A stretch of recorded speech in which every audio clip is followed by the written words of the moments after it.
शुरुआत यहाँ पर सोने के साथ ही कर लेते हैं जहाँ कुछ मुनाफा वसूली है।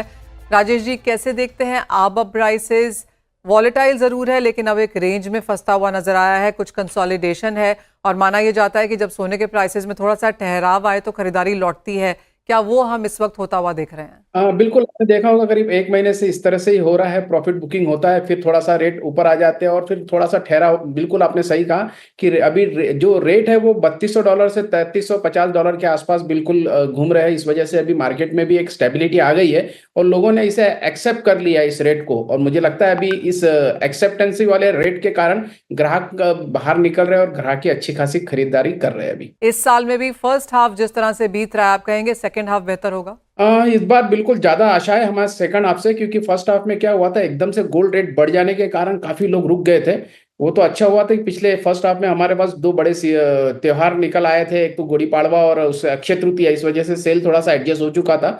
लेकिन कंपेयर टू अगर मैं देखता हूँ लास्ट ईयर 2024 के हिसाब से, तो थोड़ा सा हम लोग भी थोड़ा सा सेटिस्फाइड नहीं थे। हमारा सेटिस्फेक्शन लेवल थोड़ा बड़ा था। इस वजह से शायद आने वाला जो क्वार्टर है वो एक अच्छा फिगर फिजिकल मार्केट में दे तो शायद बहुत बढ़िया होगा। और जैसे कि गोल्ड ने ऑलवेज 10% का मिनिमम रिटर्न दिया, अगर मैं इसको 20-25 सालों से देखता हूँ, नो डाउट पिछले साल 30% का रिटर्न दिया और इस साल तो ऑलरेडी 20% का रिटर्न वो दे चुका है।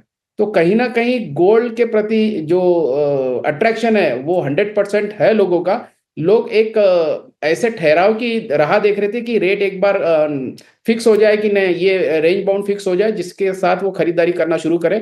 तो शायद वो अभी समय आ गया है और लोगों ने एक्सेप्ट कर लिया। इस वजह से अभी इस क्वार्टर में 100% मुझे लगता है पिछले क्वार्टर से अच्छा जाएगा। राजेश जी, अगर हम 2024 की बात करें तो चाहे वो वर्ल्ड गोल्ड काउंसिल की रिपोर्ट थी या मेटल फोकस की, दोनों में ही हमने देखा कि ज्वेलरी में हल्की सी कमी आई लेकिन इन्वेस्टमेंट ग्रोथ हमने यहाँ पर बढ़ते हुए देखी।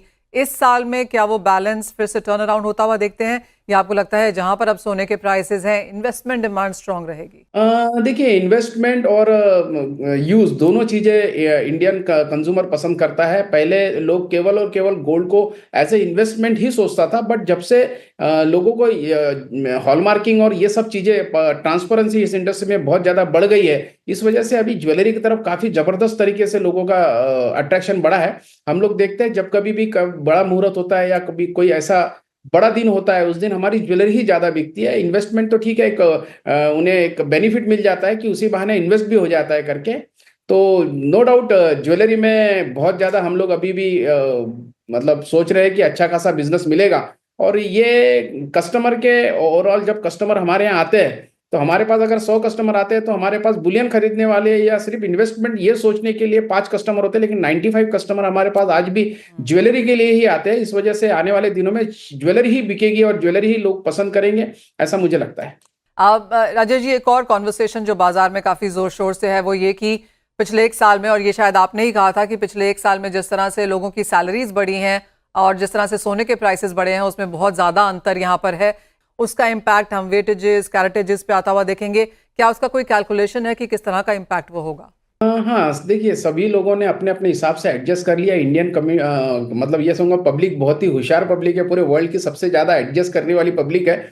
और जिस तरीके से गोल्ड रेट एकदम से बढ़े उस समय में थोड़ा सा लोगों का बजट तो बिगड़ गया था, लेकिन लोगों ने उसे एडजस्ट कर लिया है। और दूसरे जो खर्चे हैं या और दूसरे जो उन्हें ऐसे एक्सपेंसेस लगते थे कि नहीं, इसे रोक के हम लोग शायद अगर गोल्ड में इन्वेस्ट करेंगे या गोल्ड खरीद के शायद ज्यादा फायदा होगा, ऐसा सोचने वाले लोग बढ़ गए हैं। और इस वजह से मुझे लगता है कि जैसे अभी इस बार मानसून, प्री मानसून थोड़ा जल्दी आ चुका है मानसून, तो इस बार सब कुछ अच्छा रहने की उम्मीद है। इस वजह से मार्केट भी बहुत खुश है। और जिस तरीके के लोगों ने भी यहाँ पे बजट बिगड़ गया करके लोग सोचते थे, तो धीरे धीरे वो अपना बजट किसी ना किसी तरीके से एडजस्ट कर रहे हैं। और लाइट वेट ज्वेलरी मार्केट में अवेलेबल होने के कारण सभी के पॉकेट में कुछ ना कुछ अवेलेबिलिटी हो रहा है।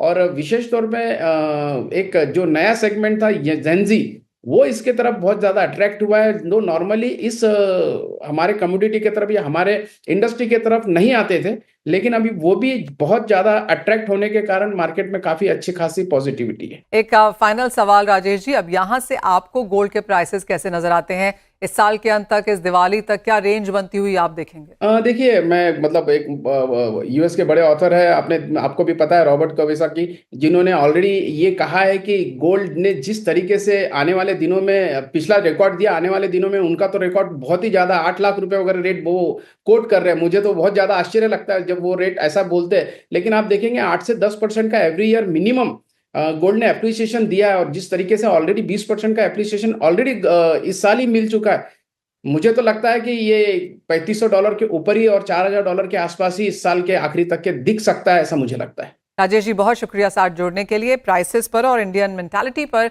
गोल्ड के प्रति किस तरह के मूव्स हैं वो भी हमारे साथ शेयर करने के लिए।